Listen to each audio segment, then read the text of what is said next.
Hello, and welcome to the Atomic Lizards podcast. It's time for our Now Playing series, where we look at the newest movies and TV shows currently playing in theaters or streaming. I'm Miranda, the film fanatic. I'm Udi, the de facto film expert. And I'm Dan, the kaiju extraordinaire. On today's episode of Now Playing, we'll be discussing Kingdom of the Planet of the Apes. Kingdom of the Planet of the Apes takes place 300 years after 2017's War for the Planet of the Apes. Many generations have passed since the time of Caesar as we follow a young chimp named Noah. When masked ape marauders attack Noah's village and kidnap his family, Noah must travel into the Forbidden Zone, hoping he can save and reunite with his clan. There, he finds an entire kingdom ruled by an ape who has taken on the name of Proximus Caesar. Kingdom of the Planet of the Apes is a 2024 film directed by Wes Ball and written by Josh Friedman. It is the 10th film in the Planet of the Apes franchise and is a continuation of the reboot which started back in 2011 with Rise of the Planet of the Apes. It stars the talents of Freya Allen, Kevin Durant, Owen Teague, William H. Macy, Peter Macon, and Karen Konoval. This episode will have spoilers, so go watch it if you haven't yet. Now let's get started. Dan, what did you think of Kingdom of the Planet of the Apes? All right. So before we start, I just want to say that I may be coming from a bit of a biased perspective here. Shocker, I know. But I love the Planet of the Apes franchise. It's probably one of my favorite film franchises of all time, which is funny because I never really used to be that into these movies. I remember watching the very first Planet of the Apes movie with Charlton Heston in school of all places. Like, yeah, I saw it for the first time in school, which is interesting. And I liked the first film then, but it wasn't really enough for me to become a fan. It wasn't until I watched Dawn of the Planet of the Apes for the first time. That movie made me a fan because it was incredible. The concept was interesting, the effects were spectacular. So it led me to check out the other movies in the franchise, and, well, needless to say, I became a fan. So, from my entirely biased perspective, what did I think of the newest Planet of the Apes film? Well, I really enjoyed it. It was so nice, for me personally at least, to be transported back into this world and get introduced to an entirely new cast of characters. While the movie can feel a bit slow at times, especially in the beginning, I think the interactions between all of these characters, especially once we reach Proximus Caesar's kingdom, helped keep things interesting in my eyes. Also, the world of the Planet of the Apes can be an interesting one to explore if it is done right, but I don't think this movie quite nailed that just yet. But I'm kind of hoping that any future entries, if we get more movies, can eventually pull it off. So we'll have to see. And while the writing I felt wasn't as strong as in the Caesar trilogy, I personally felt the movie really picked up once May joined the party and spoke for the first time in front of the other apes. Once that specific interaction happened, the movie never really lost my interest at all. I liked seeing Proximus Caesar's kingdom and how that worked. I liked some of the ideas that were introduced in the film, such as Caesar's, like, teachings kind of becoming, well, not just his teachings, but like Caesar himself, like Caesar kind of becoming like a religious figure was very interesting, and it honestly kind of makes sense for this world. This was kind of a long movie, but I never really felt the length. I really enjoyed this one and am very much looking forward to potential future sequels. I'll be there day one. What about you, Udi? How are you feeling about this newest ape movie? I guess I was kind of in a similar boat to like how you said, where I didn't have that much interest in these growing up. I think I was aware of them, but I didn't really know that much about them. Like I didn't know that they were supposed to be good movies until honestly only like a few. Well, like I liked the newer ones that came out, like Rise, Dawn, and War, but I hadn't watched any of the originals, and so I didn't know that the originals were actually supposed to be like, well, at least the first one was supposed to be very good, and then the others, depending who you ask. But so that was kind of revelatory to me, and I was like, wow, okay, okay, interesting. I didn't expect, this franchise of movies about apes to be important or to be very good, but I mean the newer ones are good, so I guess it made sense. But anyway, bringing it back to this one, I thought this one was all right. It's like I enjoyed the experience of watching it, but I feel like the more I thought about it afterwards, the more specific plot points or ideas or story beats kind of like either didn't make sense or just I don't know. Like I also felt like for the amount or lack thereof story that was in this movie for the amount of runtime that it had, I feel like it was a bit bare bones.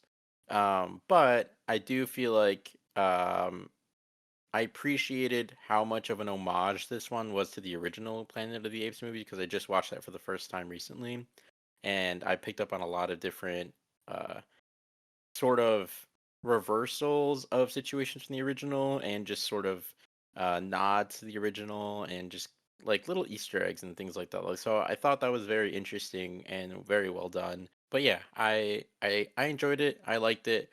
And I don't want to say too much more, so I'll pass it on to you, Miranda. What did you think of the movie? It was better than I was expecting it to be, surprisingly more entertaining. For reference, I've only seen the original Planet of the Apes movie. Actually watched that in my college English class, and it was actually a really fun assignment to do. But anyways, watched that one multiple years ago, and I watched a really boring one with Woody Harrelson. I found it to be boring. I don't know if it's actually boring, but had no context from the other ones. And I may have watched the first one with like Dave or James Franco. The one with Malfoy in it, Draco Malfoy, Tom Felton. That one. May have seen some parts of that. So that's my like backstory on this franchise. And just to say, because we're talking about Planet of the Apes, I feel like these new movies kind of take away of the mystery of the original movie because you're not supposed to know it's Earth, and now it's like, hey, guess what? It's Earth. Like, I feel like that was a major mystery sci-fi element from the original one, but you know, having a prequel series, I guess, can be interesting. And I did find this one interesting, so I see like the reasoning on to make these more modern ones. This movie had interesting elements throughout its story. I liked the like mythos of Caesar and how the idea of him was split and interpreted differently, and how some of the humans are trying to take back Earth, and some have adopted that apes ruled the planet now. It's an interesting concept that is explored. I liked seeing the ruins of humans that were taken over by plants and nature, and I liked how the apes kind of interpreted the ruins of humanity because, like, they don't know what it all was. They just have books and stuff, and not every ape can read. They're not all aware of that, like, written history. But I liked that they're like interpreting our ruins because that's something that humans do with humans of the past today, because like we don't really know what it was like in, I don't know, the 1100s, is a really long time ago, so we can only like kind of guess and infer on the information. But in general, I found the story to be interesting. So yeah, those are my initial thoughts. I just want to say real quick because you had mentioned, and this is something like even I thought of while I was watching the movie. You mentioned like how you like seeing the buildings overtaken by plants. And Udi, I bet you know where I'm going with this. Immediately thought of The Last of Us. Uh, So that definitely popped into my brain. I was like, yeah, Yeah. yeah. So I mean, I also got like Walking Dead and any other like post-apocalypse disaster movie, oh yeah, for sure. but this one like handles that differently cuz from humans it's an apoc you could argue that it's like a post-apocalypse. Whereas like from the apes view, it's more of like the next step in their evolution. Yeah, exactly. That's a really, or not even like the next step of their evolution, or it is that, but like it could also be interpreted as like the birth of their own like civilization as well. Yeah. And really cool way to look at it. I never thought about looking at it that way. Another thing you mentioned that I thought was also interesting that I didn't even really think of myself is you're right. Like the whole idea, and spoilers for like a 50-plus-year-old movie. If you haven't seen the original Planet of the Apes, please do that because it's a very good It's movie. very But good. yeah, but like yeah, the whole like twist behind that movie is yeah, you don't know that it's Earth. Hmm. And unfortunately, like you said, because they're starting out at the beginning, well, that twist is gone. So like Hmm. I think that eventually, especially like if they decide to do the 9 film saga that they want to do, like, and once again, I don't know, but I think that eventually we are going to reach the point where maybe they do just decide to do like another like full-on remake of the original like Charlton Heston book, or maybe even like or a book. I meant movie. It is a Like, dude, book. it is a book. Yes, that's what I was gonna go. That's what I was gonna say, but I screwed up. But yeah, like if they'll adapt the original Charlton Heston movie, and then maybe like they'll adapt something closer to the book too. Yeah. So Hmm. I think that yeah, maybe we could see that one day, but like you said, the twist is gonna be gone. Or it's gonna be Yeah. lost on us because we already know it. So but Yeah. yeah, we'll have to see what they end up doing. Yeah. And since you mentioned the potential 9 film saga, it might mean we get at least 5 more films if they decide to go through this plan. Would you want to see more of the same characters from this movie, Kingdom of the Planet of the Apes, returning in those potential sequels? Or would you want something similar to the previous 3 movies where the characters sort of change with each film? Yeah, when it comes to the characters in this movie, I it's interesting because like you think back to at least the Caesar trilogy, Rise, Dawn, and War. Like yeah, like the ape characters remain the same in those movies. Like you got Caesar and his posse with like Caesar, Maurice, Rocket, those same characters. But the human characters tend to change in each movie with those. Like in the first one, it was James Franco, and then the second one, I don't remember the name of the actor. It's blanking on me. But then like Jason Clark. yeah, him. I assume you know who I'm talking about. So yeah, it's him in that movie, and then in the third film, like Woody Harrelson is like the antagonist. So like I don't know, cause I do like May. I think she's an interesting character, but I think it would be kind of cool if they kind of keep going with this and they do introduce like different human characters with each movie. Like I think that would be very interesting, but if there's more of a story to be told with May and everything that happened in this movie, I would not be opposed to like seeing her return and them continuing that story. Now Noah and his family, I like Noah. Like I would love to see him come back in like the sequels if they do make any more sequels. I would like to see Noah come back. Um I mean, I didn't really find Noah's family that memorable of characters. Like they were just kind of there, and they were just there to like drive Noah's motivation into venturing out into the Forbidden Zone so he could reunite with them.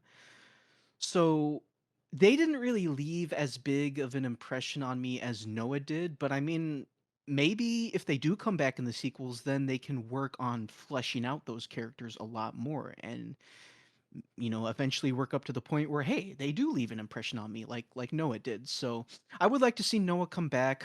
I mean, can't really see Proximus Caesar come back because well, he's a little dead. So, but I think that for any like sequels, like I'd love to see Noah come back and then like maybe introduce other ape characters. Like I would like to see more. Like what other ape characters are there out in this world? Side note, like did you guys have any like favorite characters? Because like one of my favorite characters was definitely I think his name was Raka, the orangutan that Noah runs into. He's like the first character he runs into out in the Forbidden Zone.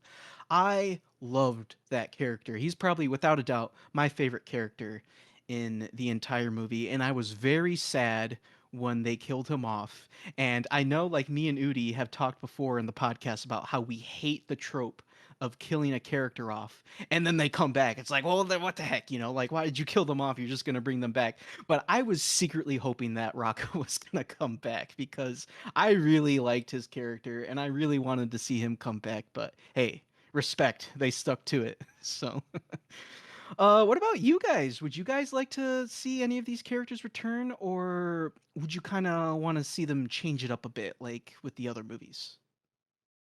I would have to say I feel the same way about Raka's death. I was like, "No, why did you do that?" Maybe he'll come back, but I highly doubt it. And I did like his character. Somehow they managed to make a kind of, I don't know, the first thought that popped into my head was like, "Oh, they made a hippie ape." It's like, that's an interesting choice. But like I see why they went with like that type of character to contrast with the villain. I just want to say that's incredible. That analogy, a hippie ape. I never thought of it that way. That's incredible. I think it was probably a combination of just like the way they had this character speak and the fact that he's wearing the necklace that looks like the window from Caesar's house, I think, right? Yeah, you're correct. That is the Yeah. window. Yep. Yeah, and I think he had like another beaded necklace, and I was like, I'm getting this vibe from him. But I found him to be an interesting character, and I did find Noah and his family group in his village to be interesting as well. And I like what they did with May. I thought she was just gonna be a silent human for the whole film, so to have her actually talk and like have a human story and like see her motivation on why she's doing what she is doing was something I wasn't expecting. But in general, I don't really have any connections to this franchise or like a strong desire to see any of the characters again. They more or less told the story front to end, in my opinion. It's very clean. Nothing's missing. They set up characters' motivations and their desires or their needs, and then they all fulfill that by the end of the film. But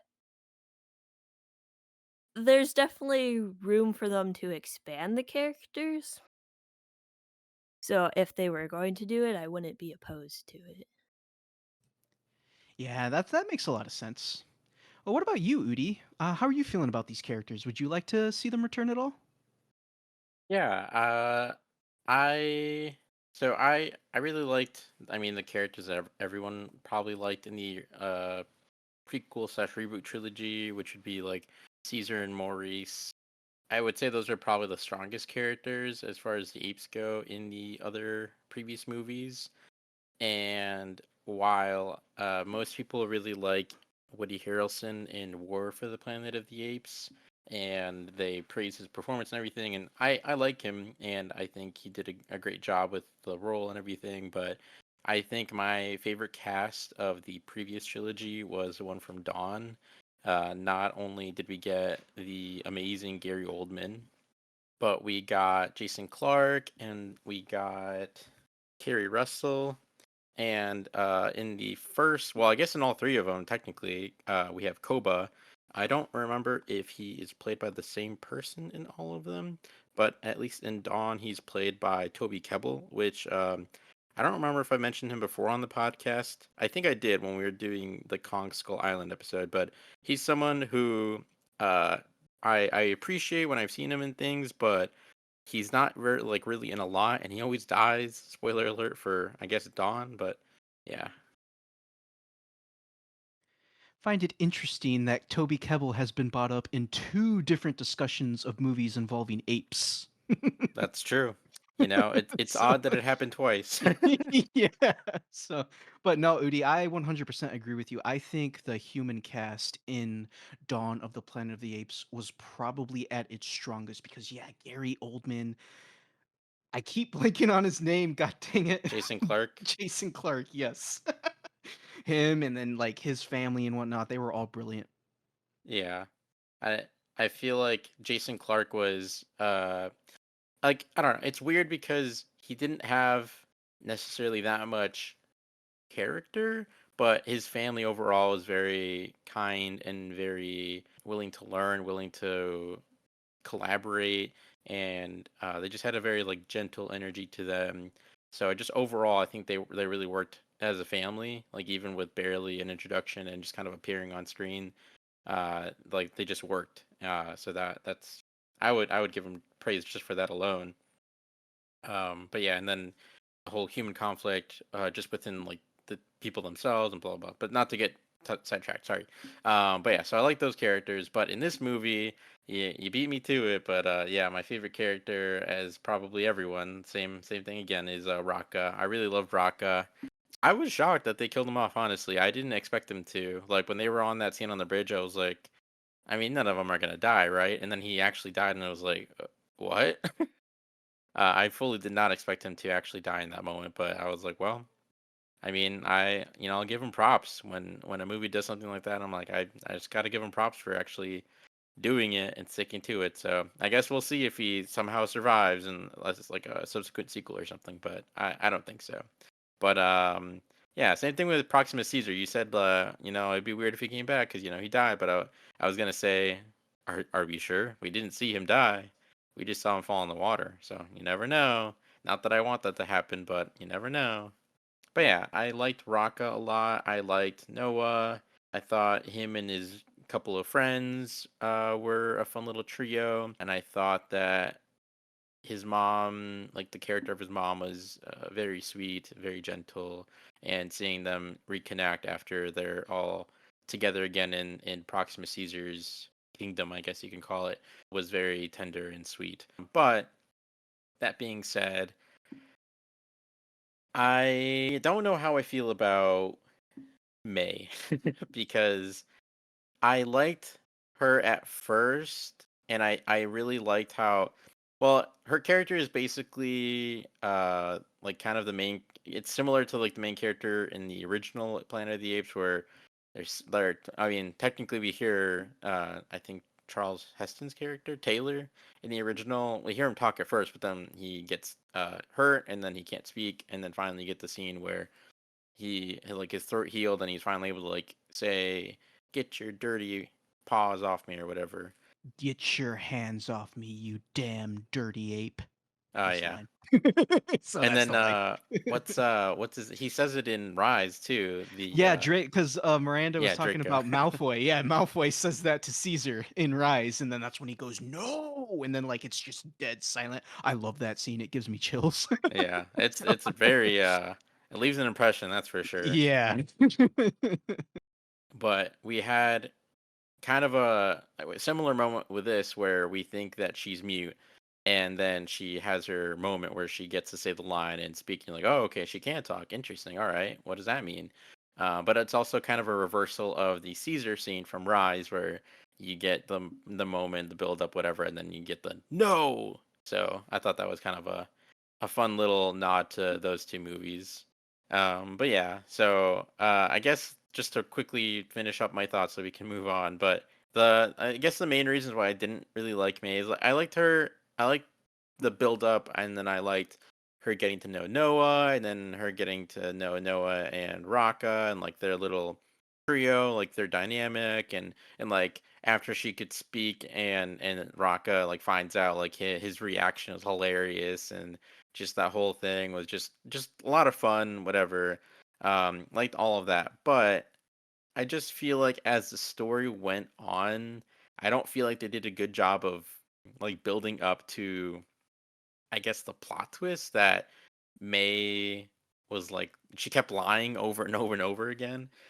Like, obviously, I mean, they set it up. It's not like it comes out of nowhere, but I don't know. Like, because like at first you believe her, and then you get to the kingdom part with Proxima Caesar, and then you find out that she lied, and then Noah confronts her, and then it's like, all right, and then she lies again, and then they go into the dam, and then she lies again, and it's just like, okay, I mean, I get this is like a constant thing because she's part of the humans who see the world as a place where yeah, as like a post-apocalyptic setting where like the apes took over and they want to take it back and rebuild society. But um so I mean, like that whole idea is interesting, and I am very intrigued to see where like the human story will go, what that'll build to.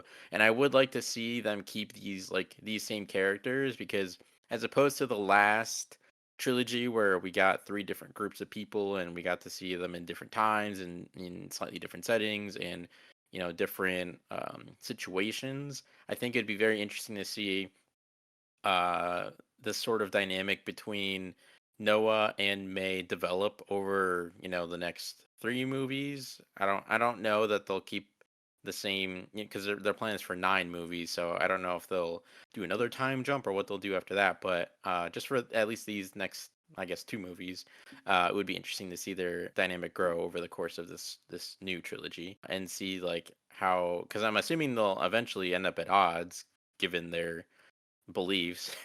But I don't know. It could be very interesting to see what they would do with those characters and the humans and everything like that. But yeah, I don't know. I didn't dislike May's character. I just don't feel like they did a good enough job at like fleshing her out enough, and also like building up to, like, I guess, the twist that she is like that and that she kept lying over and over and over again. Although I did have a quick second in the dam scene, not the dam scene, but the dam scene, the bunker scene. I guess it's a bunker. I thought they were gonna do like like a quick switch up where, because of the way they were framing and the music and everything and what was going on, I thought that they were gonna have a reversal where all of a sudden May was gonna become the main antagonist, and then the apes are gonna be betrayed by her, and she's gonna try to kill him and all this other stuff. Like, it was a very uneasy scene, so I was like, oh, are they gonna just, like, instead of having it be Proxima Caesar, is that actually gonna be May? Like, that'd be kind of interesting, but they didn't do it. And I mean, I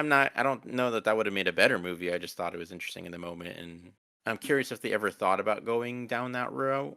But I guess I don't know if they'll ever say. But yeah, those are my very lengthy thoughts. So I will shut up now. Yeah, you bring up a lot of good points there, Udi, and it was interesting you mentioned about how Noah and May are like kind of at odds at a certain point in the movie, and it'll be interesting to see if they do expand upon that if we get any sequels, which I'm assuming we're going to get sequels because this movie's doing pretty well for the most part to begin with, but we'll see. They kind of did sort of set something like that up at the end of the film where like Noah confronts May before she leaves, and he's like, like what they say about humans is right and whatnot, and like they kind of have like that tense like stare off moment. Now, this is just me like speculating, and whether this would work for the future films or not, I don't know. But in my head, I think it would be kind of cool if, yeah, what if they do just gradually build up to May becoming an antagonist, and like maybe in the third, like they kind of planted the seeds here, and then like in the second film they build upon it more, and like maybe at the end of the second film she like reveals herself and then she is the antagonist, and like the third film it's like her just being like the main antagonist. I think that could be interesting if they could pull it off, but I mean, I don't know, we'll have to see. But yeah, something like that could be interesting. Yeah, I agree, and I feel like it would make sense to kind of build that up, because I mean, seemingly we're gonna continue this story directly, like way more so than the other movies, because like we're literally setting up the sequel at the end, and it's just building up this intrigue of like, oh, what are the humans doing? Like, they're connecting with other human networks across the globe. Interesting. Like, are they gonna build a resistance or whatever? I guess my only concern is and not that because it couldn't be done better or in a more interesting way, or just in a different way, but my only concern with them kind of going down this route is, I mean, I feel like this just leads to another war. So is it going to be war for the Planet of the Apes Part 2 because uh, they're kind of setting these people and the apes to be at odds with each other. So I don't know. I'm very intrigued to see where it'll go, and I think it'll be easier to tell the trajectory of the franchise as a whole and like this next trilogy after the second one comes out, and we get a better picture of what the broad story is and everything and which direction they're going to go in. Yeah, you bring up a good point because yeah, is it just going to be like another big battle between the humans and the apes? Because as much as I do love this franchise, that I could see that becoming an issue because it's like, okay, now we're just doing the same thing over and over again. But speaking of May, so in the movie, like May is pretty bent on believing that the planet still belongs to humanity. Like this is our world. Do you guys feel that May is justified in believing that the planet still belongs to humanity? Or do you side more with William H. Macy's character in that the planet already belongs to the apes? So, like, the next best thing to do is to just try and live with the current situation. How are you guys feeling on that front? So this poses an interesting situation, which this movie explores, hence the question. But I don't think the planet belongs to the apes, and I don't think the planet belongs to the humans. It's not really one or the other. We all share the planet, we all share Earth, right? They share Earth and the planet. So, like, I get why there's conflict and why the apes don't like the humans and the humans don't like the apes, but, like, ultimately, I think they should just try to work together and find a way to share their knowledge so they can have a good existence on this planet and, like, learn from each other, but that's probably unlikely to happen. So I guess that's kind of my stance. I don't know if that really answers your question, but maybe they'll go that direction instead of doing a whole nother war, and maybe these movies won't lead up to an exact remake of the '60s film. Yeah, that's actually a good point because instead of like building to another war, what could potentially happen is they come to the agreement that, or like maybe they both are like, hey, we don't want a war, if we can avoid it. And maybe the story then becomes more of, because if you think about it, if you look at it as like as just in broad strokes, is like the broadest of strokes, this story could be seen as kind of a story of just people of like different cultures. And so it's like, these two different cultures that are very different, that are of people who don't necessarily like each other for this reason or that reason, or they have qualms about each other, could they manage to find a way to get along, to coexist and to live peacefully? Because I mean, that could be the alternate route for the story, is instead of it being about getting to another war and doing that, it could be about eventually the humans and the apes building a brand new society together, neither of them being in cages, neither of them being researched or held hostage or anything like that, like just them building a society together and intertwining and giving each other's knowledge and helping each other out and just making a peaceful coexistence together. That could be very interesting, and I would be very intrigued to see then what like an antagonistic character or force would be in that case, outside of just, oh well, I don't agree with this worldview. I want to burn it all down.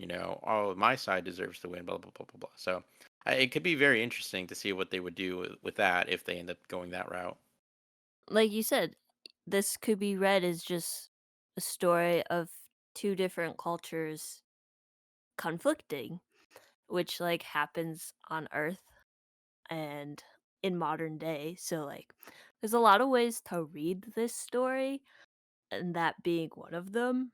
And another point I wanted to bring up while listening to you speak, it popped into my brain, is that like humans kind of caused this. They made the virus or whatever.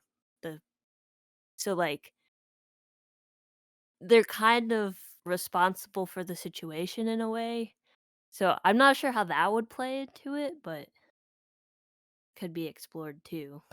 Yeah, and that kind of brings into consideration the way I feel about this situation. Now, I just want to start off by saying I really liked the idea of William H. Macy's character, of him just accepting the world for how it is and kind of being this, I don't even know what you would call it, like this confidant to Proximus Caesar. Like he reads him stories or whatever, and just is, and he's just kind of like living with the situation. I found that aspect to be very interesting. And um, while Miranda, you brought up the best case scenario.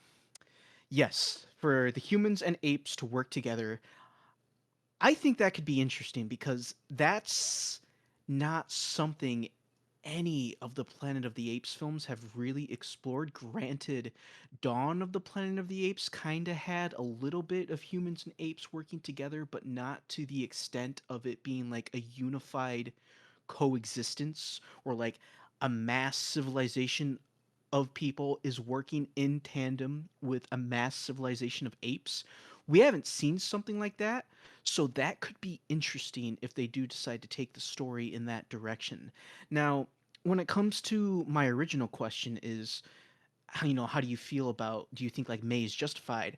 I personally don't feel like May is justified because yeah, humanity had its chance. It messed with nature, and because of its own doing, it screwed itself over. So make way for the apes. So I don't think May's justified because like yeah, when like there are consequences when you mess with like the natural order of things. Like there are many other movies that you know bring up that same idea. So this is what you get. Well, I guess on that note, I mean, I don't inherently disagree with that idea, but at the same time, I mean, not everyone was in charge of the things that happened, you know? Like that was a very select amount of people that were in charge of developing this drug and this thing, which, you know, for all intents and purposes was created for good intentions. It wasn't like a bioweapon, and it wasn't like chemical weapon, or it wasn't meant to be a weapon. It was just the scientist who had this father with Alzheimer's, and he wanted to help him and cure him. So like this is one of those tricky situations where for once this thing, I mean, sure, it probably would have been bastardized and used for other purposes because the corporation and like the company that was allowing the scientists to do this work, and also mistreating the apes and testing dangerous and potentially lethal chemicals on them. They were doing that too. So it's not like it was just all, kumbaya, but like the intention was a good intention for once. And so it does kind of pose an interesting situation where like not only was it a very small amount of people that were responsible for all of this, but like it was kind of for a good reason. It wasn't just for nefarious purposes or power or money or anything. Like the idea was that James Franco's character wanted to do that for like a good reason. So I do kind of like, I understand May's perspective, and I don't feel like it's totally invalid because of that. Because like for anyone that was born, after the fall of man, or like I mean, just anyone that had nothing to do with that, like they didn't really get a say in any of this. Like it just kind of happened to them. So from their perspective, I mean, the world did just end, and yeah, it was humanity's fault, but I mean, it wasn't their fault, So it is kind of interesting because like both perspectives are valid, and especially like the apes who were tested on and were caged and treated poorly and abused, like they're free now, they're capable sentient beings. And so this is, yeah, this is why this whole situation is very interesting. And I also just want to mention to Udi's like point. Yeah, you bring up a good point, Udi. This was for good intentions. It was to find a cure for Alzheimer's. That being said, they did shut the project down in the first movie. Like James Franco wasn't supposed to move forward with it, and he went against the orders that were given to him to stop moving forward with his research and moved forward with it anyway. And once again, though, I completely understand. He loved his dad. He wanted to cure his dad. So I get it, but you know. Yeah, and I mean, it goes back to the old argument of when man plays God, bad things happen because, certain things are just a certain way, whatever. But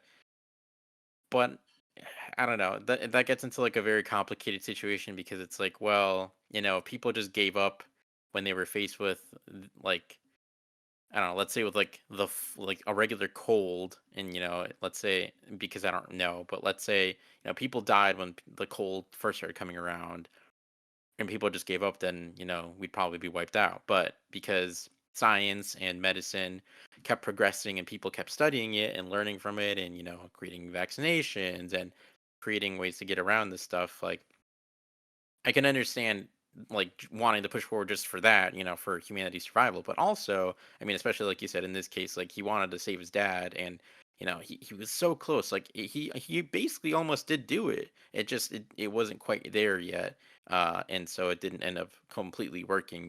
It lapsed after a time, and he lost all the gains that he had, but. Uh, at least it kind of worked, and if they had been able to test it for years, a few more years or whatever, he might not have been able to save his dad, but he could have saved lots of other people's dads and moms and grandparents, whoever it might be, and like that probably would have been worth it. But I mean, again, it's just bad circumstances, I guess, that it ended up leading to the simian flu, which ended up kind of wiping out most of humanity. But yeah, it is, again, I just it is a very interesting situation because I don't really feel like there is a good or bad answer. Like there are good and bad actions, like the testing on the apes, bad, but I don't know. It gets into this whole thing of like science and morality and blah blah blah. So we don't have to keep talking about it, but yeah, it is kind of interesting to think about because it is like these topics that this franchise is built on isn't quite so black and white. There is a lot of gray area here where there's pros and cons to each side, and it's really, I guess, the perspective of each character or who you are as a viewer to decide what values more or less, and which character is more right or which character is less right and stuff like that. But yeah, so we can move on. All right. So, what a wonderful day. Did you guys feel Yeah. Did you guys feel that Proximus Caesar was a compelling antagonist? I thought he was a very threatening antagonist. He was a fun antagonist. It's gonna be a little disappointing not hearing "What a wonderful day" in theaters every time I go for now. But he had a good amount of charisma, and obviously he was never meant to be like sort of like you could always tell that he was not a good character, I guess. Like he was meant to be the antagonist or whatever. But I did not know actually that he was played by Kevin Durand. Kevin Durand has been in lots of different things. You've probably seen him in something. But yeah, I was looking at this before the podcast and I was like, oh, I didn't know that was him. That's pretty cool. But yeah, I thought he was an interesting sort of like contrast to what Caesar was. Caesar was very like a very plain, not in like a mean way, but a plain looking ape. Like he didn't wear clothing or anything. He didn't see himself as this grand superior leader or anything like that. But Proximus Caesar, dresses up with the whole like armor get up. He has a crown. He sees himself as, you know, I would say better than like the slaves that he gets and everything like that. So he doesn't see himself as like equals with other apes or maybe even humans or stuff like that. Like he probably, I mean, definitely like the primal humans or the echoes. He probably doesn't think much of them. So it is very interesting to see like this bastardization of what Caesar was and like coming to fruition as its own individual character. Yeah. And I really like what you said there because this movie kind of shows you there's two different sides. And I don't remember, did Proximus Caesar know of like the ape Caesar, because I think the reason why he calls himself Caesar is because it's mentioned that William H. Macy reads him stories of the Roman Empire. So I don't know if he got the name from there or if he like knew about the original Caesar. I don't know either, but the window is drawn on the ship. Like Caesar from the 2011 movies, house window is drawn on the ship. That's true. Yeah. So I'm gonna guess he probably vaguely knew about him just based Yeah. on that detail. Yeah, you're right. I did forget about that. They did have like yeah, the window on the ship. So, yeah, it's interesting to see the two different sides to Caesar's ideals here cuz yeah, you have Raka who wants to spread Caesar's teachings in a lot more positive light, and that's probably what Caesar would have wanted as well. And then like Udi said, you have this bastardization in Proximus Caesar. So it's kind of interesting.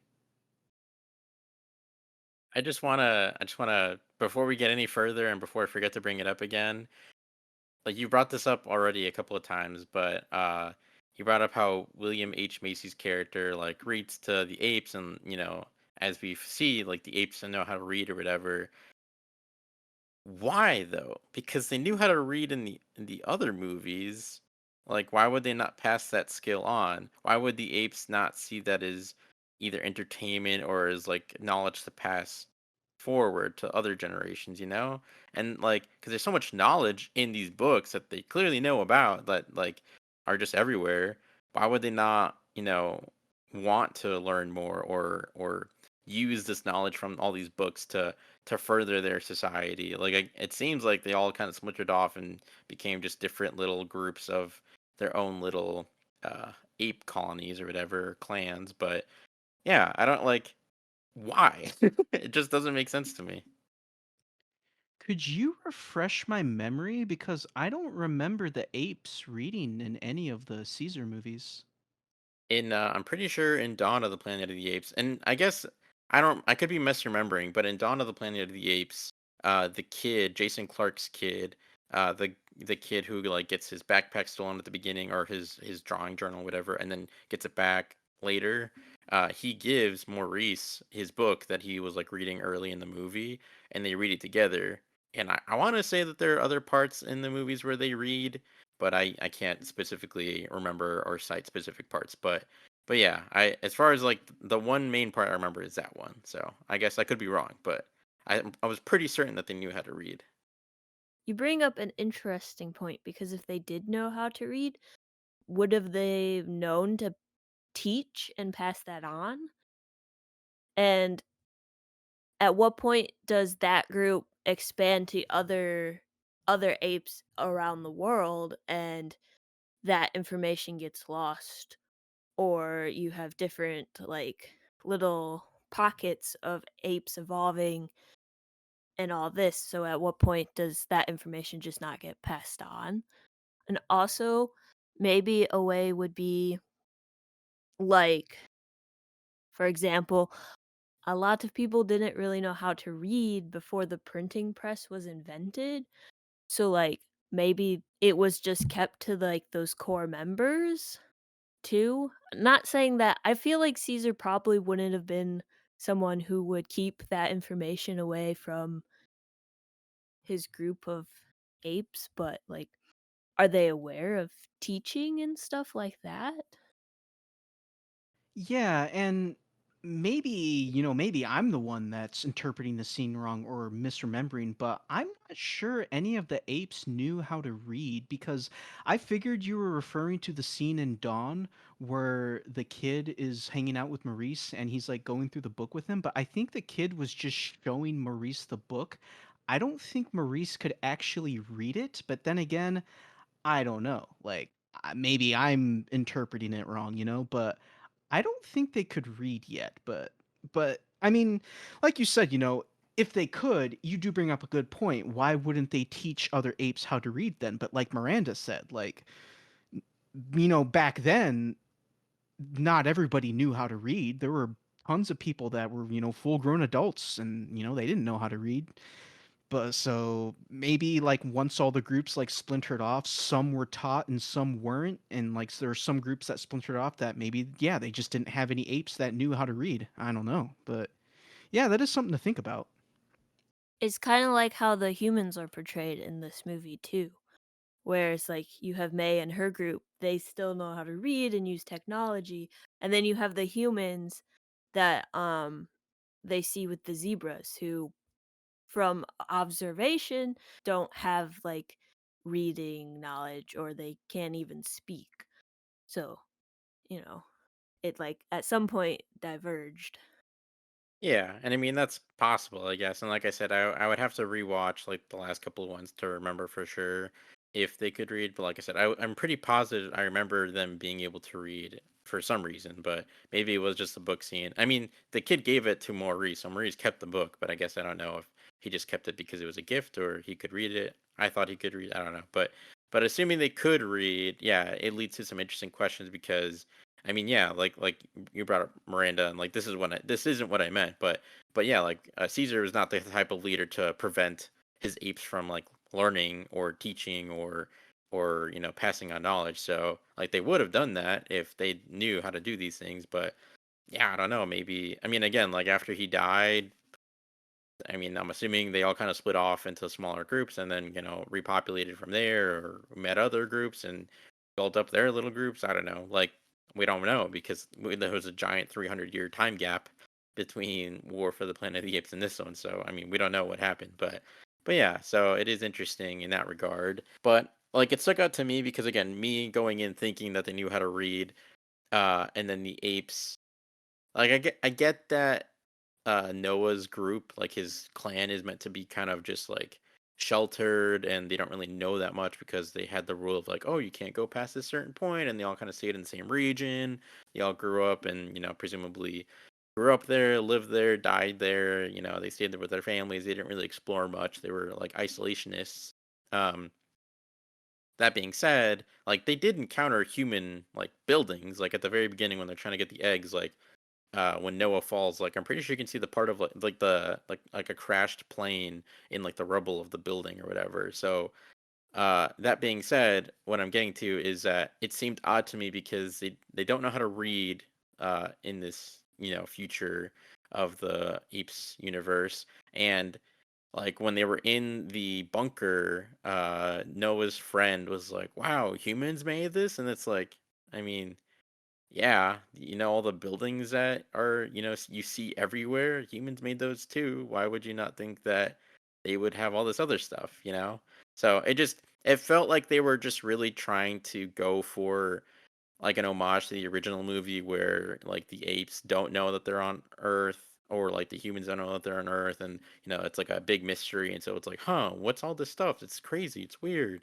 What's all this technology? But like it doesn't really make sense in the context of this movie because it's in the same universe as these other movies that I don't know. That's just how I felt watching it, but yeah. Well, to counter that, like if you're an ape in this universe and you were born in one of these splintered off groups and you're in this era where all of the intelligent humans are kind of either hidden or very far away, and maybe the only humans you encounter are the ones that act feral.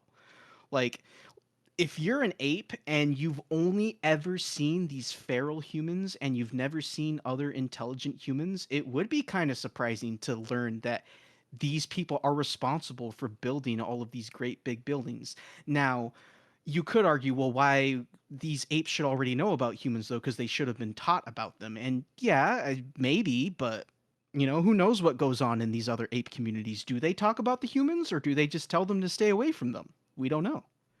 I mean, yeah, that's a good point. But I mean, again, it's just like, well, where do they think that the rubble of all these like skyscrapers came from? Like, clearly apes didn't build them. They're ancient, so like, do they think aliens put them there? Well, it's just like with any other like big like sci-fi movie and they have like the ancient civilization and the ruins of the ancient civilization. We don't know about the ancient civilization, but we know that's where these ruins came from, you know? I mean, I think if it kind of like that in a way. They could well, I don't think they're aware of space and aliens, but, like, yeah, I mean, that's kind of how humans today treat things sometimes. Be like, "Oh, how did they build this?" Well, one, there was people and they had tools and they built it. It wasn't aliens, but, like, that's always, like, someone's could lead to that point.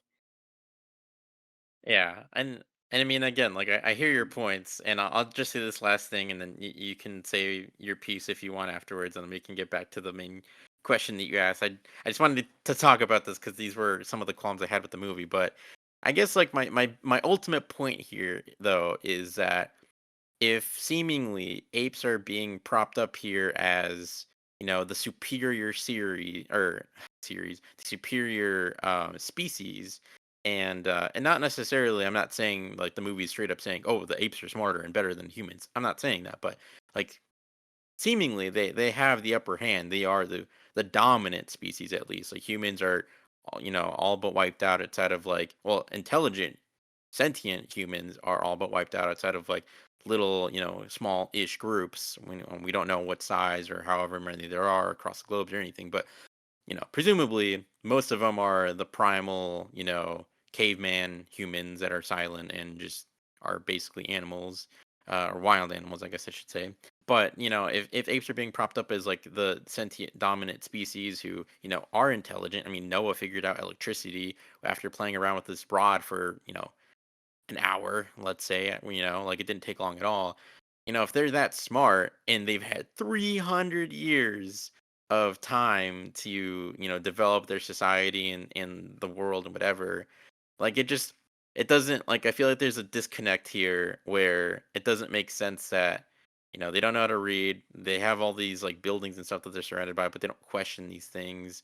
They see stars in the sky, but they don't wonder about stuff. And I don't know. At the end of the day, like, sure, like we can say like, oh, well, it took humans a long time to, think of this stuff too. But humans also didn't have books and buildings already like made. And any other, like, once people started becoming sentient and they started seeing like old, let's say, pyramids or something, for example, like they would just be like, oh, humans made that, because they're not gonna go straight to aliens. They weren't conspiracy theorists. They'd be like, oh, humans made that. Um, so I don't know. Like that I guess that's my ultimate point of like, it just doesn't, there's a disconnect here. And again, I feel like it was just for the purpose of trying to set this up as like an homage to the original. And that's cool, and I did appreciate that, especially since I just watched it, and I was like, oh, that's cool. I like being able to pinpoint like all these little references and whatever and Easter eggs. But I do feel like it kind of leaves the movie in kind of a weird spot where like you can't have it both ways. The apes can't be like the super smart, sentient, like dominant species, but also not develop at all. If anything, kind of regress in 300 years. But I don't know. I mean, again, like I'm also just kind of, these are just the thoughts that I had after watching the movie, so I'm just kind of going through them. But yeah, it's not, I don't hate the movie or anything, but yeah, I just wanted to bring this stuff up. Oh no, you hate the movie. Screw you, Udi. I'm just I'm a kidding. hater. Yeah, no.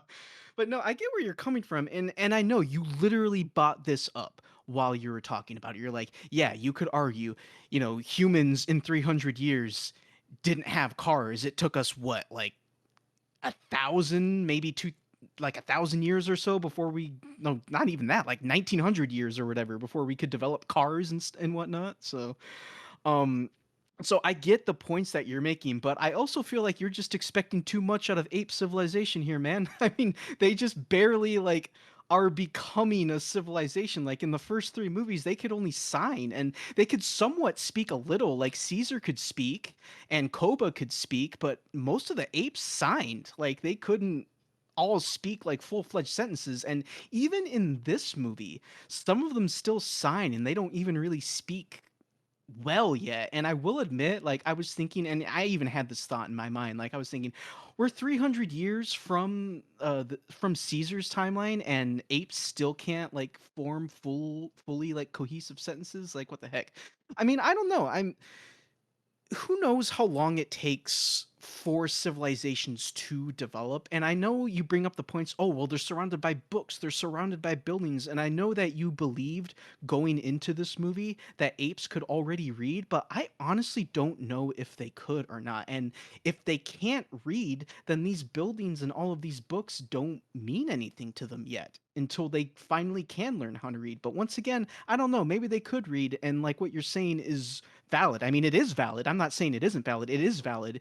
But in the context of this universe, I just don't know. Dare you invalidate me? No, but yeah, Yeah. that's a good point about like because yeah, I guess I just assumed that most of them or all of them could speak like how Caesar and Koba and all of them could, but yeah, I guess only a select, or maybe not necessarily a select few, but it wasn't like every ape could talk. Like they were sentient, they could walk upright, but it's the same way that like all humans aren't the same intelligence level and stuff like that. So I mean, it makes sense. Yeah, you're right. And I mean, I guess like a big point, like especially like established in Dawn, I guess, is apes were used to just being apes. They weren't meant to be humans. They were meant to be apes. It's just that, in the same way that technically speaking, going off of evolution, one day humanity changed from basically being apes to being a sentient human. And so, they didn't make that jump yet. They didn't make that evolutionary change.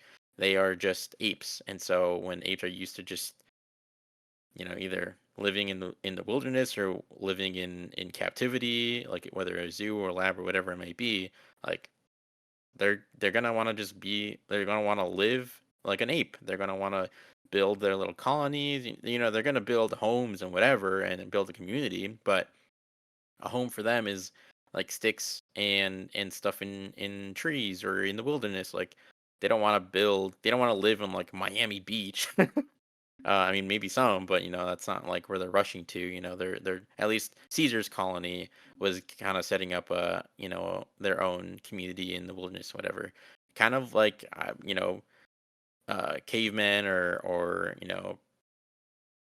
old humans before they evolved. So yeah, your point is valid. Where if we skip forward 1,000 years in this franchise, maybe they will basically just become like humans again. We don't know. I mean, I don't know. We'll have to wait and see. But yeah, I guess that is a good point where they probably have evolved in other ways, and it'll just take a lot longer for them to change in other ways, or to think about like, oh, what if we made electricity? It sure would make moving all this lumber a lot faster or stuff like that. So yeah, that's a good point. All good points. I just want to say I now have the image of like Caesar or someone just chilling on like a beach, the classic sunglasses and the umbrella and the sea, the beach like chair and everything. Sipping has on a a margarita. yeah, has like a margarita or a coconut, like a coconut with a straw in it or something like that. But anyway, we can move on. Now that I completely derailed where we were at. Yeah, we did. I mean, we were supposed to talk about whether we thought Proximus Caesar was a compelling antagonist. And I don't know if you guys really answered this. Well, you did, Udi. You said he was a lot of fun. I agree with you. I thought Proximus Caesar was also a lot of fun. Once again, what a wonderful day. Like, I loved his presence, and it was interesting because he was the biggest draw for me when it came to this movie. Because I just remember seeing him in the trailer, like being all bombastic like that. And it's like, ooh, man, I really want to know, like, what's going on with this character. So it was cool to see him. And yeah, I liked him as a villain. I thought he was a good villain. I mean, no one's ever going to beat Koba. Koba's the GOAT, but Proximus Caesar, I liked him. What about you, Miranda? How did you feel about Proximus Caesar? Caesar? Did you think he was a good villain, or were you what? How are you feeling? Oh, thoughts about him. He was a villain. He was there to be the bad guy. He accomplished that. So I don't really have anything that would add to the conversation about his villainness, I guess. Though I have to say, I did like our little side tangent. It was very interesting to hear you guys talk about that. Um, but yeah, I mean, I'm not really sure how villains are like in this franchise, so I don't really have anything to compare it to. But it was interesting to watch at least. So that was good. Yeah, that's fair. That's fair. So, we already kind of touched on this beforehand, but as we've said, like they want to do a 9 film saga. Now, when I say 9 film saga, I don't mean like we're going to get 9 more movies. That's including the 3 Caesar movies, so Rise of the Planet of the Apes, Dawn of the Planet of the Apes, and War for the Planet of the Apes, and then Kingdom would be the fourth. So they at least want to do 5 more movies. Nothing's been confirmed yet, but like I said, I would be kind of surprised if we don't end up getting a sequel to this one because I mean, we'll have to see how big the drop off is during the second week, but opening weekend it's doing pretty good, so we'll have to see. Now, do you guys think that this franchise has the legs for 5 more movies? Do you think that they would be able to pull that off successfully without it just kind of being the same thing over again? Because we already talked about it, kind of feels like maybe they're building up to another war. So are we just going to repeat War for the Planet of the Apes again? I don't know. Do you guys think that this franchise has the legs to last 5 more films, or do you think that maybe nine, like 5 more movies doing this big 9 film saga, maybe that's a little too ambitious right now? How are you guys feeling? So I don't think they need 5 more movies unless there are major time gaps in between those, so we can see the planet and the apes evolve more. So, like, we jump 300 years, jump another 300, another 300, another 300. That could be interesting, but I think they mostly cover any of the story elements they need to lead up to the 60s movie if that's their goal. And to do that, I think they would only really need 1 or 2. 5 seems like a lot. But if the goal for the franchise, as mentioned earlier, is to not lead up to another war and that 60s movie and to see maybe them evolve together, that's where like the major time jumps could be interesting to watch. Yeah, I think. Well, like right now, after the end of this one, the fourth one in this supposed 9 film saga plan that they have, they set up, a direct sequel, and they could go in a lot of different directions from there, and obviously that'll dictate how the rest of these movies go. I will say that I don't know how you could make 9 like complete movies, so 5 more movies. I could definitely see at least 2 more, maybe 3, but it would be weird to end on 7 movies, so I could understand not wanting to end there. But like, I hope that it's not a case of wow, these movies are doing way better than we thought they would be doing. Let's just make more for the sake of making them. And I mean, again, seemingly it's not because against all odds, this series about talking apes stays relevant to this day and brings up interesting topics and themes and ideas to talk about and think about and whatever. But um yeah, I'd be very curious. Like I would be kind of curious to see if they could get to some sort of, a similar area to like what, the stuff they covered in the original movies. I'd be interested if they brought in, space travel or someone coming from a different planet or stuff like that could be very interesting. I don't know how they would do it, but I'd be very curious to see it if that's, what they decide to do. But yeah, I think like the current trajectory of the story, either, I mean, depending which way it goes, whether it builds more to like creating a unified society between apes and humans, or it's more building to another war or something, or a combination of the two. I'm intrigued. I will say that I hope that they lock down the script and screenplay a bit more for the next one. Like this one didn't necessarily feel that long. Towards the end, it started to drag a bit for me, but I like at the beginning, and a little bit at the beginning for me too, I guess. But outside of that, like I had a good time and I liked it, and I like this world. I find it interesting, but I do kind of hope that they don't just say, "Oh, we have 5 more movies to go. Let's just take our time," or let's just put what could be like an hour and 45 minutes of movie into this movie, but we'll space it out and have like random scenes here or there that aren't necessarily too important and stretch it out to like 2 hours and a half or something for each movie. Like hopefully they can just tell the stories that they want to tell and have them all be important and relevant, but not like again, not just make more movies for the sake of making more movies. Again, they seemingly have a plan, so I'm intrigued to see what that is. But yeah, I mean, there's a lot of different things that they could add in and bring in. So yeah, I could see them making 5 more movies, and as long as they keep doing well, and I'd be here for them. As long as they don't have like a crazy drop off in quality or anything. As long as they don't get any worse than like Rise or this one, which not that's not to say that they're bad, but as long as they don't get below like this level of quality, then I'll be there for each one probably. So yeah, I'd be here for it. Yeah, I mean, especially after the way I started this episode, you all know I'm gonna be there day one for each subsequent sequel that comes out. I the idea of more Planet of the Apes movies really does excite me. I'm looking forward to any more potential sequels that we get, but I am a little scared because, like you guys have been saying, can they keep things relevant, fresh, and especially good for 5 more movies?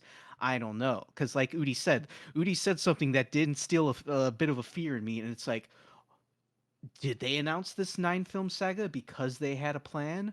Or is it because, oh wow, this movie's doing much better than we thought it was going to? Hey, let's greenlight like more sequels and we'll work from there. I really hope that's not the case. I really hope that they do have a plan. And like Udi said, seemingly they do, but I am a little bit afraid of that. And that's like the one worry I have. But other than that, yeah, man, bring on more Apes movies. I'm here for it. But it does bring up an interesting question, can they keep themselves from just doing the same thing over again? And we've already discussed this idea ad nauseum, but because you guys mentioned, like, I think it was you who mentioned like space. It would be interesting to like see something, like see someone come from space, because it's a quick little detail in Rise, and if you're not paying attention, you might miss it. But there's a shot in Rise of the Planet of the Apes where it shows a bunch of astronauts going to Mars. So in that little shot right there, and maybe at the time it was meant to just be a little Easter egg, but they're kind of setting up the whole voyage to space, like right there with those astronauts. Now, whether we see those astronauts come back in any sequels, I don't know. Or if they're planning on bringing those astronauts back, who knows? But it's interesting to think about. And I think that it could, like, one thing that they could do to, like, if they do get to the point where they just adapt the 1968 Charlton Heston movie, one thing that they could do to kind of differentiate itself from all the other, like, versions out there is maybe they tell it from the apes' perspective and not from the astronauts' perspective. And they go from there. Like, I don't know. We'll have to see. Yeah, I totally forgot about that. Like I don't know if I've ever even noticed it, but I have seen other people talk about it online, and that's a really cool detail, and that would be very cool to do like the inverse of the original and then do that and then see like this whole because at this point, I mean, either I mean, assuming that the humans are still alive and they repopulating whatever, like this is basically Mars as Earth 2.0 or Earth 1.5 because they took what they had and they made things work, whatever. But yeah, if that would be like the last true human stronghold, and then yeah, that'd be very interesting to see if they did that way. But I do hope that Easter egg bears fruit because I would love to see that come to fruition one day. Yeah, and I agree too. And like, I feel like if we are gonna reach that point, we have to get to the point where the apes are pretty much civilized, because in that Charlton Heston movie, those apes, they were like regular people. They, in fact, those apes, I think they could read. Like they could read, they could write, they could speak full on perfect sentences. So I do want to see this specific universe reach that level of civilization with these apes. And yeah, like I just said, if they could like do an inverse where it's the original story from the apes perspective and not the astronauts perspective, that could be kind of cool. So like we'll have to see what they end up doing, but yeah, it'll be interesting. I mean, if they end up coming back from space from Mars onto Earth, they need to at least either land on a beach and see a destroyed Statue of Liberty or a destroyed Eiffel Tower. Because I'm pretty sure the book is French. I heard that. I did not fact check that. But You are that correct. would be an interesting twist. And at what point do the apes like migrate into like not North America? Because like these movies take place in North America. So like is France like okay? Is the UK okay? Like I know the virus spread around, but like Yeah. I would love to see somewhere around in like non-North America area. See what's it like in like Antarctica, or I guess probably not Antarctica because apes don't live there, but humans do occasionally. You know, Miranda, you bring up a good point. Like, I don't because in the beginning of Dawn of the Planet of the Apes, they have one of those like openings where they're kind of just spouting exposition as you're going through the opening credits, and they talk about the virus in that opening and about how it's like killing a bunch of people. I don't remember if they're mentioning other countries, but I'm assuming, especially with how big of a scale this virus seemed to be, I'm assuming it spread to other countries and like, killed a bunch of people overseas. But yeah, you're right. These movies only take place in North America, specifically the United States. We haven't seen ape civilization in other countries like France or the UK or heck, even Africa. Like, it would be interesting. I kind of hope that if we get other movies that they explore other parts of the world like that. Oh geez, I just saw the title for the next movie, The World of the Planet of the Apes. So like that would be interesting. I would like to Great see them. title. Yeah, exactly. Not confusing at all. So that would be interesting. I would like to see that. I would very much like to see that. Yeah, just to add my 2 cents. Yeah, I like your idea, Miranda. I thought about this just the other day too because the like I said the original, as we all know, all three of us know, the original at the end has like the famous shot of, the Statue of Liberty, showing that like the world got destroyed, whatever, blah blah blah blah. So like these movies have been very North America heavy, and it would be very interesting to see the rest of the world because I don't remember where I heard this or saw this, but I mean, yeah, like how would apes that were raised in different areas of the globe or the world, whatever, how would they, what would they be like? Would they be representative of the cultures and the area where they were? Or, would they just be apes with an accent? Like, what would they be like? What would that look like? Would they speak the dialect of like the humans that were there before? So like instead of, if there was like a French Caesar, or a French equivalent of the Caesar that we know, would he just be like Caesar but, speaking French because he grew up in France instead of English? So there's a lot of different areas where they could take that idea. So I'm all here for it. That's a very very good idea.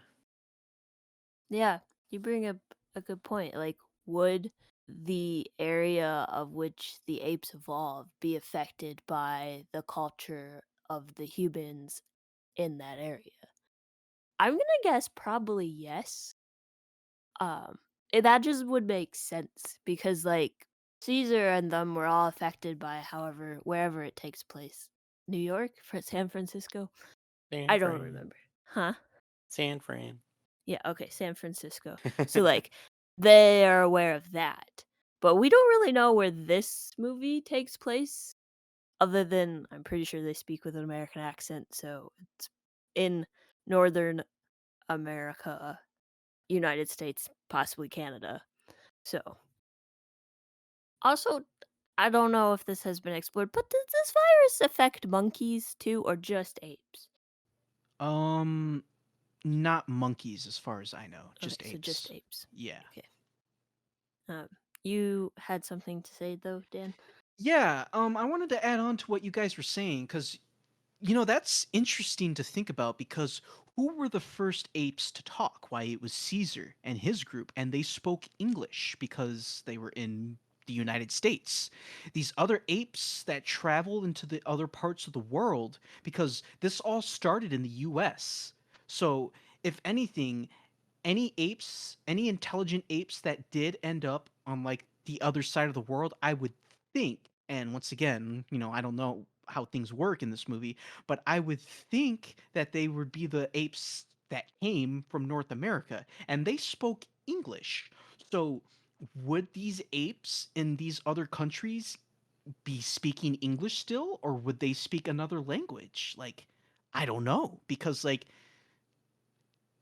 at the time of Caesar, the only language they knew was English. They didn't know any other languages. So like how could they learn those other languages? I guess if there's still like native people there that are intelligent and aren't feral, maybe they could teach them, but why would they want to though? That's interesting. It's interesting to think about.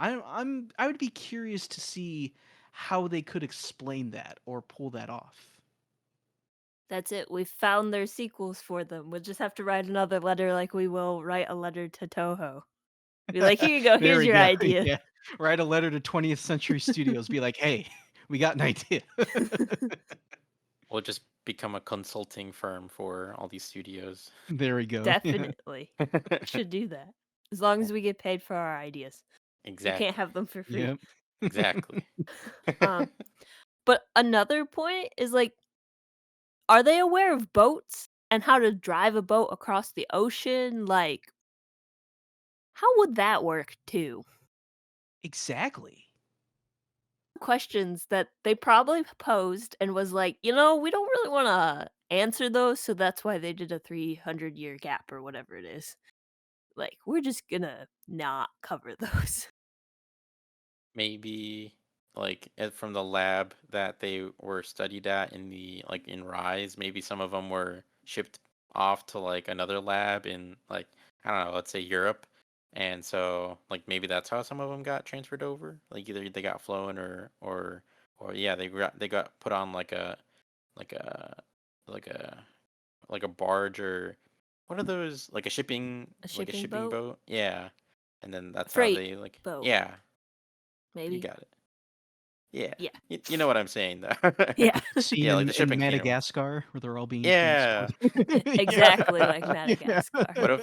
What if that's how the next one opens? It's just like the wooden crates and it's just the beginning of Madagascar but with No, they got to apes. have the monkeys from Madagascar cameo. Oh yeah.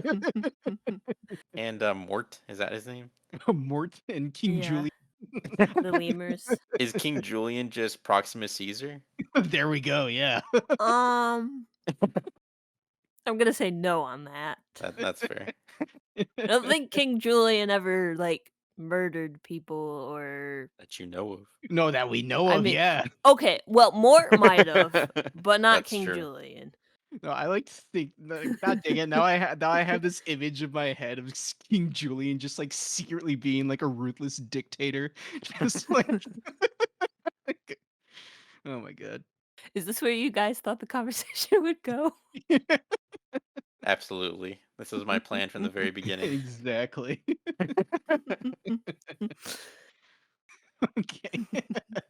So let's move on to ratings now. How would you guys rate Kingdom of the Planet of the Apes?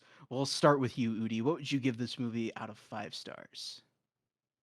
This one was kind of a hard one just because again, like I did enjoy it and I did like it and I do like the setup that it has, but it did feel a bit lacking and in some regards, and like I kind of covered some of that stuff here. I don't think I got to some of the other stuff, but it's fine. We don't need to talk about it.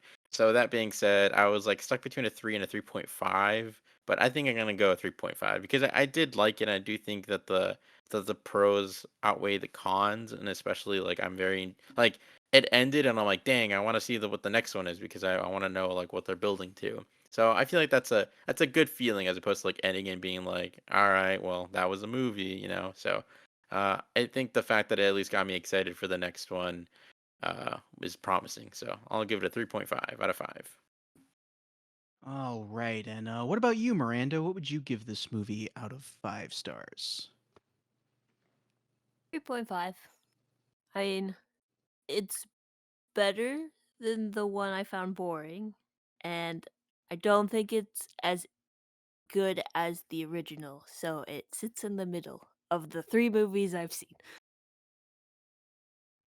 All right, and once again, I'm coming from from a bit of a biased perspective here, but I'm going to give this movie 4 out of 5 stars. I really enjoyed it. I loved being back in this world, and I agree with you, Miranda. I don't think this movie is as good as the original. The original is a much better movie, but I still really enjoyed myself. I was hooked the entire time. I mean, I shouldn't say the entire time because the beginning was a little slow for me, but like I said, as soon as May started talking to the other apes, to Raka and Noah, like I was hooked from then on out, and I was just so happy to be back in this universe. And yeah, 4 out of 5 from me. All right, the results are in. The official Atomic Lizards rating for Kingdom of the Planet of the Apes is a 3.5 out of 5. Not too bad. Thank you so much for joining us and listening to our conversation about Kingdom of the Planet of the Apes. If you're interested in hearing more, check out our previous episodes. And as always, you can find us on Instagram at Atomic Lizards Pod and on Letterboxd at Atomic_Lizards.